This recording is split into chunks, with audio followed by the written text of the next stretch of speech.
Dalam hidup, kita sering diajarkan bahwa segala sesuatu bisa dicapai dengan cukup usaha.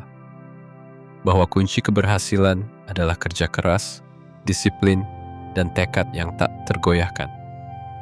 Sejak kecil, kita tumbuh dalam budaya yang memuliakan semangat juang, menjunjung tinggi slogan seperti berusaha tak akan mengkhianati hasil. Tapi, benarkah selalu demikian? Ada momen-momen dalam hidup ketika kita merasa sudah memberikan segalanya, namun justru semakin jauh dari apa yang kita tuju. Ketika kita memaksa diri untuk menemukan inspirasi, ia malah menghindar. Ketika kita terlalu ingin dikagumi, kita justru dianggap pamer. Dan ketika kita sangat ingin tenang, batin kita malah menjadi semakin gelisah. Seolah-olah semakin kita mengejar, semakin semesta berlari menjauh. Inilah paradoks kehidupan yang tak banyak dibicarakan. Bahwa terkadang, apa yang kita cari hanya akan datang ketika kita berhenti mencarinya. Bahwa dalam diam dan pelepasan, justru ada gerak yang lebih dalam. Seperti bayangan air yang tak bisa ditenangkan dengan tangan yang mengaduknya. Jiwa kita pun tidak bisa dipaksa untuk tenang atau produktif melalui kehendak semata. Filsuf dan penyair kuno menyebutnya sebagai hukum paradoks. Aldous Huxley menyebutnya sebagai law of reverse effect. Semakin kita berusaha secara sadar untuk mencapai sesuatu, semakin kecil kemungkinan kita mencapainya. Taoisme menyebutnya Wu Wei, tindakan tanpa paksaan, berbuat dengan selaras, bukan dengan ambisi. Pendahuluan ini bukan ajakan untuk menyerah, melainkan undangan untuk meninjau kembali hubungan kita dengan usaha, hasil, dan harapan. Barangkali, dalam melepaskan keterikatan kita terhadap hasil, kita membuka ruang bagi sesuatu yang lebih jernih untuk mengalir. Dan dalam kejernihan itulah, hidup menyatakan dirinya tanpa perlawanan. Mari kita selami bersama bagaimana hukum efek balik bekerja dalam kreativitas, dalam pencapaian, dalam pikiran, dan dalam keheningan jiwa. Bagian 1. Ketika semakin berusaha, justru semakin terjebak. Bayangkan dirimu seorang penulis yang telah menulis banyak karya yang menggugah jiwa. Setiap paragrafmu pernah menjadi pelita bagi pembaca yang tersesat.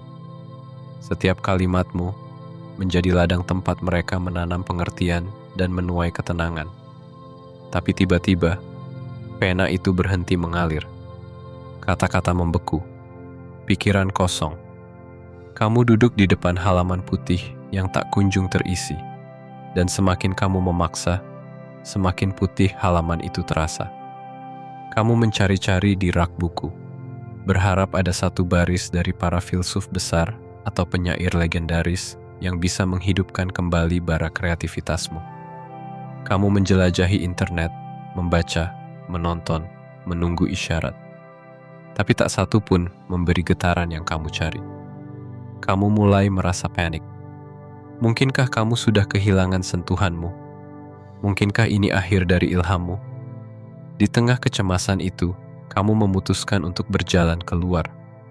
Tanpa tujuan, tanpa beban. Kamu hanya ingin bernapas.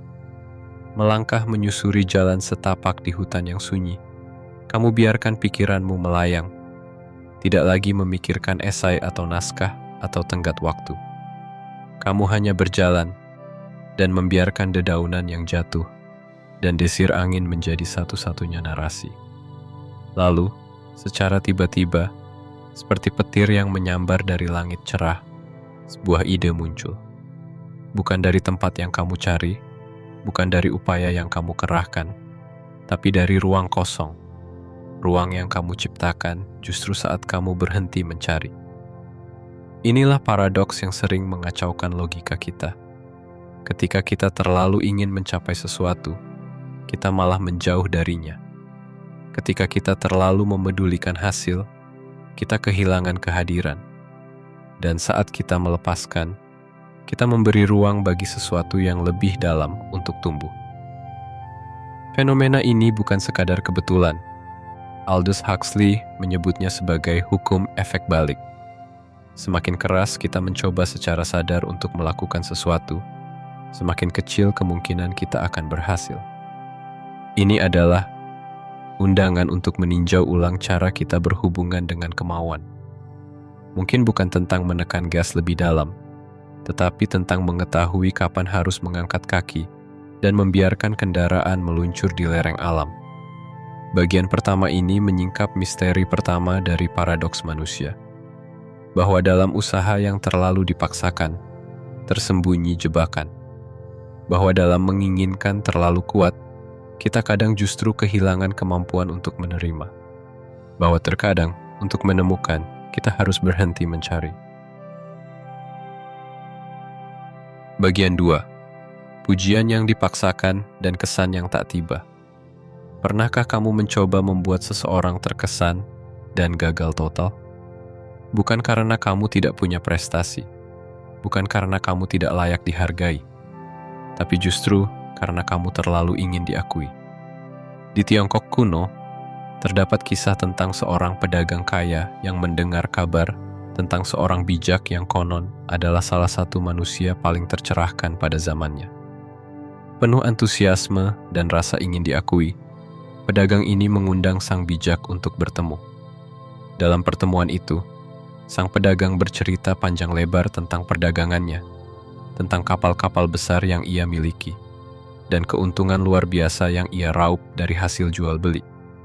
Namun sang bijak hanya tersenyum tipis, nyaris tanpa ekspresi. Pedagang itu tidak puas.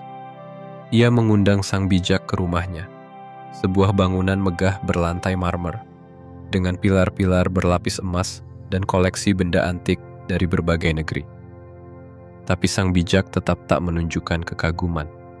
Ia justru menoleh dan berkata, "Mengapa kau begitu ingin membuatku terkesan?" Pedagang itu terdiam, dan dalam diam itu, sang bijak mengutip perkataan Lao Tzu. Mereka yang mencoba mengungguli orang lain meredupkan cahayanya sendiri. Mereka yang menyebut dirinya benar tidak tahu betapa salahnya mereka.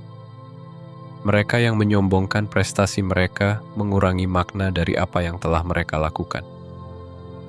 Semakin keras kita berusaha membuat dunia melihat kehebatan kita, semakin dunia justru mempertanyakan, untuk apa semua ini? Mungkin bukan karena apa yang kita capai kurang bernilai, tetapi karena cara kita menampilkannya terlalu keras, terlalu menginginkan validasi, terlalu sibuk menyulut kekaguman.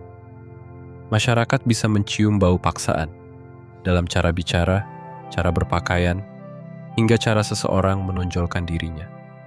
Dan ironisnya, semakin seseorang menunjukkan kebutuhan akan pujian, semakin orang lain enggan memberikannya. Seolah dunia berkata, "Jika kamu begitu hebat, mengapa kamu harus meyakinkan kami?" Sang pedagang gagal bukan karena dia tak punya pencapaian, tapi karena dia tak tahu cara membiarkan pencapaiannya berbicara sendiri. Andai ia diam dan membiarkan rumah itu menjadi saksi, mungkin sang bijak akan lebih terkesan. Tapi karena ia terlalu ingin dihormati, ia justru kehilangan wibawanya. Inilah wajah lain dari hukum efek balik. Ketika kita memaksakan kesan, kita justru menanam kebisingan dalam diam yang seharusnya menyampaikan makna. Ketika kita terlalu memedulikan pandangan orang lain, kita kehilangan sinar yang paling jujur, ketenangan yang datang dari tidak butuh pujian. Bagian 3. Pikiran yang terlalu sibuk menolak, justru menjebak. Setelah memahami bagaimana keinginan untuk diakui bisa menjadi jebakan, mari kita masuk lebih dalam ke medan yang lebih halus, medan pikiran. Disinilah hukum efek balik menunjukkan wajahnya yang paling misterius dan ironis. Bayangkan, kamu sedang bersiap untuk ujian penting atau wawancara kerja yang bisa mengubah jalan hidupmu. Kamu sudah belajar keras. Kamu sudah berlatih berbicara di depan cermin. Kamu berkata pada dirimu sendiri, "Aku harus tenang. Aku harus tampil sempurna." Tetapi ketika momen itu datang, sesuatu terjadi. Suaramu bergetar, pikiranmu kacau.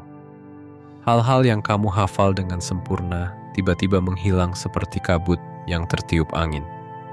Kamu pun pulang dengan kepala tertunduk, dan satu kalimat bergema dalam benakmu. Kenapa justru sekarang aku gagal? Profesor David Clarke, dalam blognya The Runaway Mind, menyebut fenomena ini sebagai paradoks kontrol mental. Menurutnya, semakin kita mencoba mengendalikan pikiran dan perasaan kita, semakin keras kita memerintah diri untuk tenang, percaya diri, bahagia, atau produktif, semakin besar kemungkinan kita mengalami kebalikannya. Contoh paling sederhana dari paradoks ini adalah eksperimen klasik tentang jangan pikirkan gajah merah muda. Begitu seseorang diberi perintah itu, hal pertama yang justru muncul dalam pikirannya adalah gambar gajah merah muda yang besar, lucu, dan tak bisa diabaikan. Pikiran tidak bekerja seperti tombol lampu yang bisa dimatikan. Semakin kita menolak sebuah pikiran, semakin ia menguat. Semakin kita ingin tidak merasa cemas, justru kecemasan itu yang tumbuh.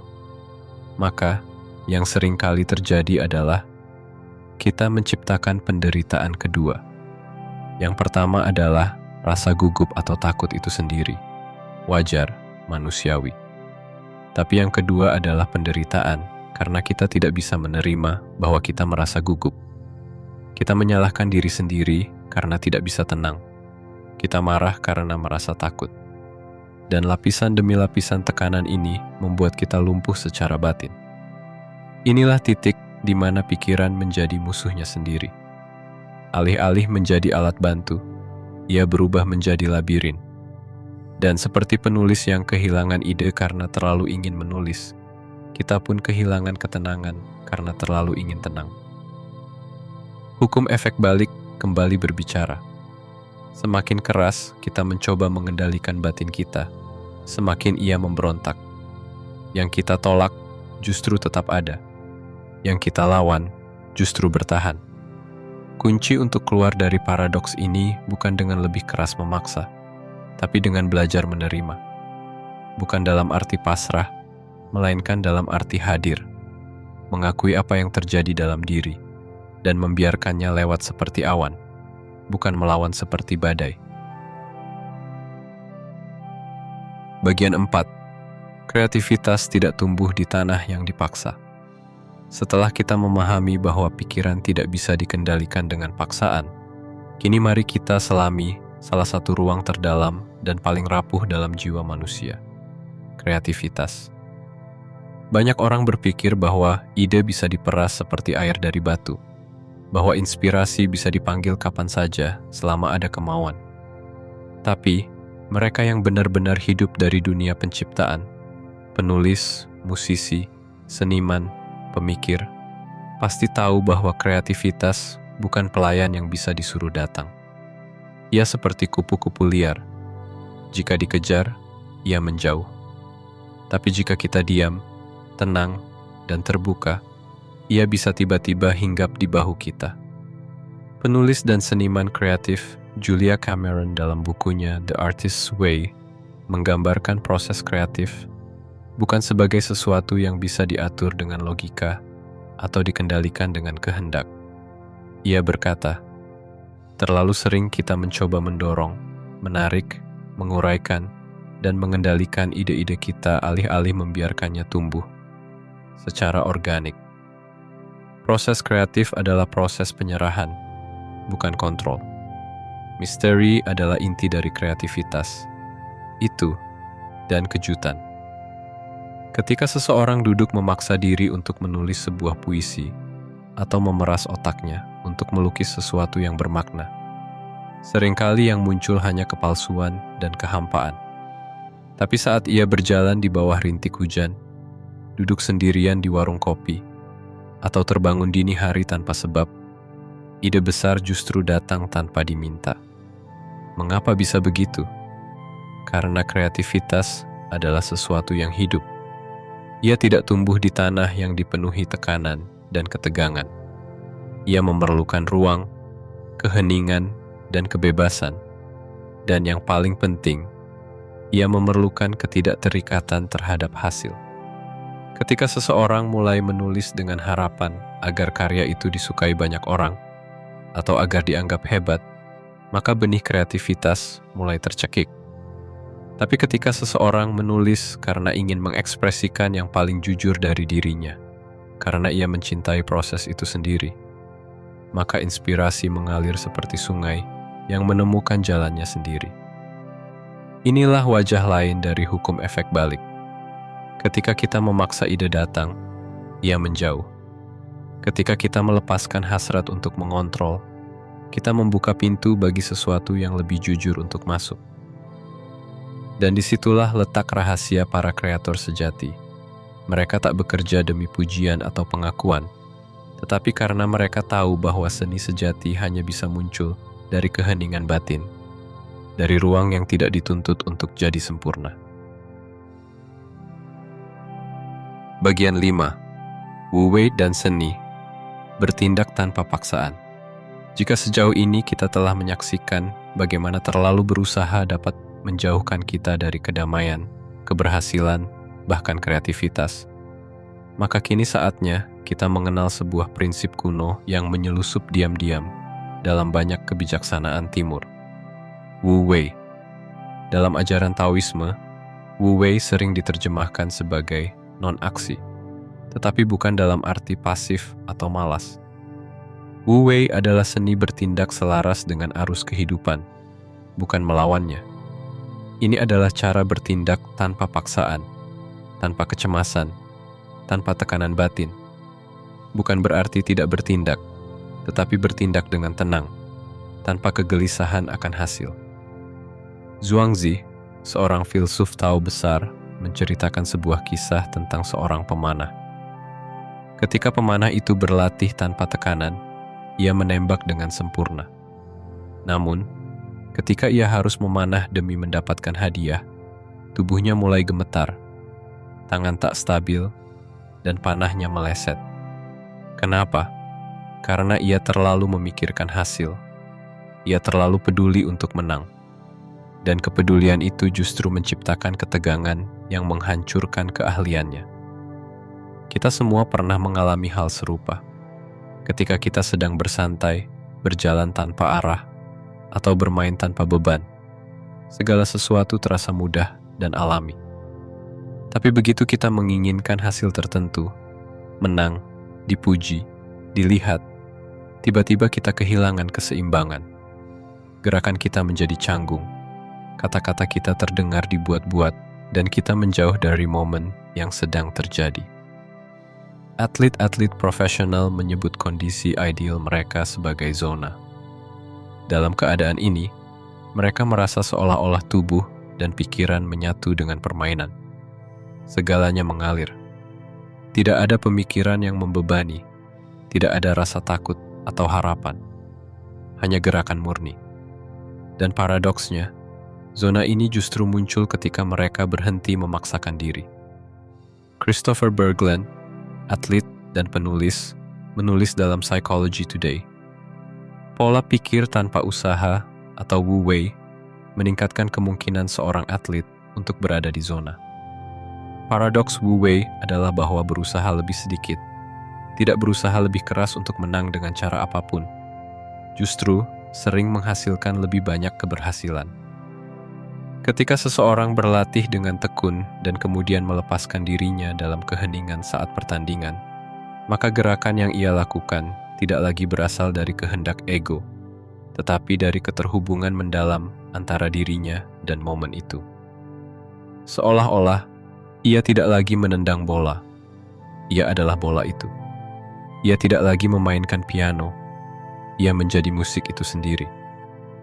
Inilah Wu Wei dalam bentuk paling hidup, keterlibatan tanpa keterikatan, tindakan tanpa kecemasan, keberhasilan tanpa paksaan. Bagian 6. Ketika kita berhenti peduli, hasil justru muncul.